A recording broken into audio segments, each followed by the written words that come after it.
Happy Friday, guys. Time you put your feet up on Friday and think about what property investing can do for you.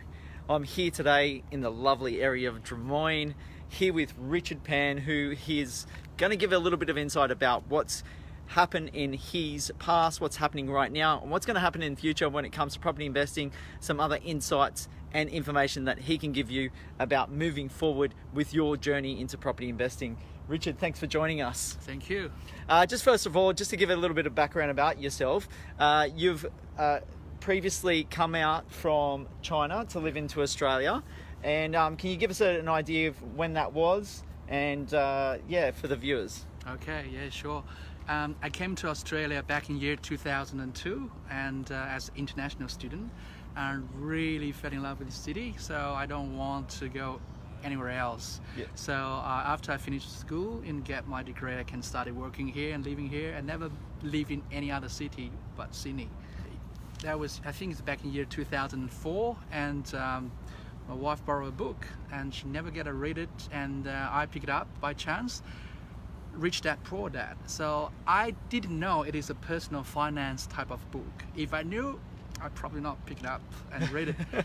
And I just feel, Rich Dad Poor Dad, the name is very, interesting. Why is there two dads? And I started to read. And why is there two dads?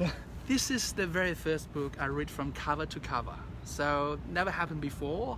And then I feel like a door to a brand new world is being opened literally in front of me, talking about the passive income. You don't have to work, but you can still make money, and then the rental properties, that sort of things. I really resonate with me really well. So I think, wow, can I do that legally in Australia or Sydney? And that's basically how I got started. Number one, expand my knowledge. So one of my mentors said the most expensive real estate on this planet is the things between the two eyes. It's here. So It's all mindset, right? Yeah, you need to expand it, and you need to learn. And every single day I read, I attend seminars, I got countless, some of the free, some of I pay big bucks for it, but it's all worth. Even if it didn't, you figure out one way is not working, right? You're smarter, because people are saying as long as you don't lose the lesson, right? You gain either way. You make money and then you gain some knowledge. I think this back to my point about the big goals. So if you know this is what you want eventually, there's gonna be the cost you're willing to pay. And recently I read something saying everyone want to go to heaven, but very rare want to pay the price. So it is, in my view, it is absolutely must. So the money habit, the discipline, you need to develop that. Regardless if you invest in property or other things, you need to have certain set of rules, and you stick to it. And if you think, sometimes I just feel like success is quite simple. You figure out what you want, and then you have a plan, and then you stick to the plan. But you need to be flexible enough to adjust it. But the main thing is, when you say this is what I'm gonna do, you do it. So I don't think there's other shortcut. So I know we have shared same mentor, Tony Robbins. He's already saying 80% psychology, 20% mechanics. So meaning if you have a big enough why, you will always figure out the how. And for me, I got very clear about why it is an absolute must for me to achieve success. The motivation is there. Exactly. So the stronger your why, I guess, and what Tony and others have said, the stronger your why, the highly motivated you are, the better chance that you are having that success. To be able to retire at the age of 45, I got 6 years to go, and 45, and with a 10 million property portfolio.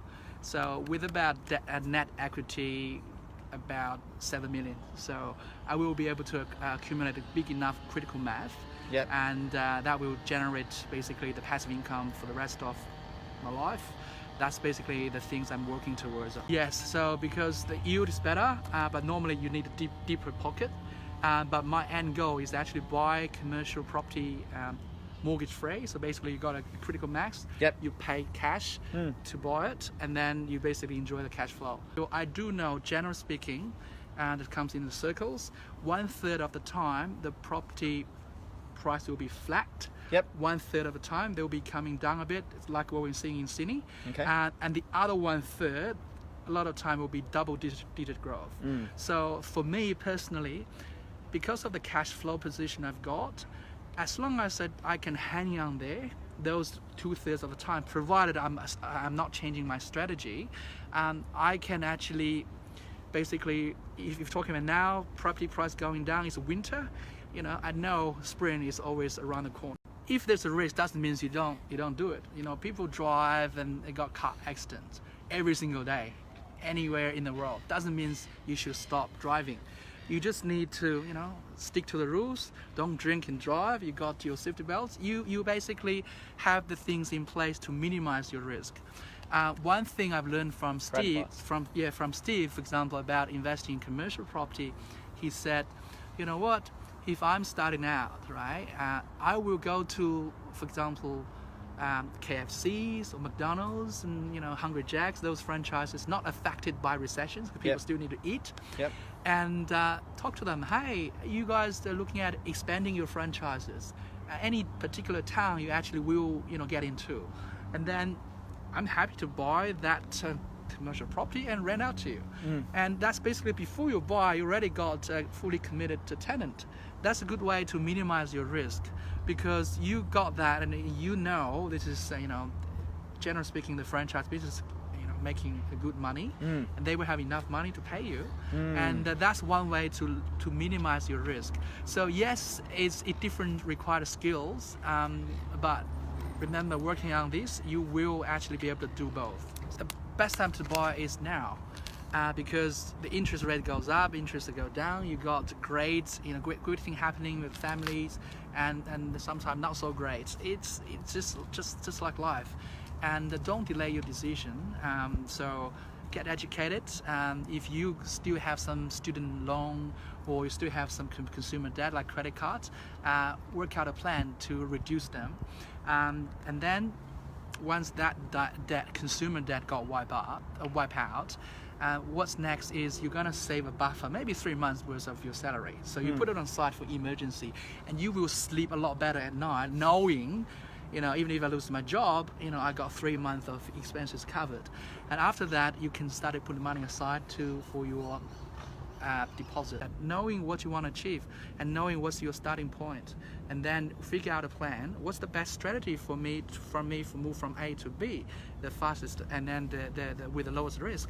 And the important thing is find someone who achieved what you already achieved, and just copy them. Some really good intake there from Richard about what you can do as a first-time investor, sacrifices, looking at your end goal, you know, having that strong why, you know, looking for those experts as well. Some really good tips for anyone who's looking to get started in investing for the first time. Thanks very much for everyone for tuning in today. Hopefully you got a little bit of insight about, you know, investing, about Richard's experiences, about what you can take up for yourself personally. So hopefully that gives you the means to actually get in there and, like Richard said, take some action. So over and out for today. Thank you very much, Richard, for coming along, and we'll let him get back to work.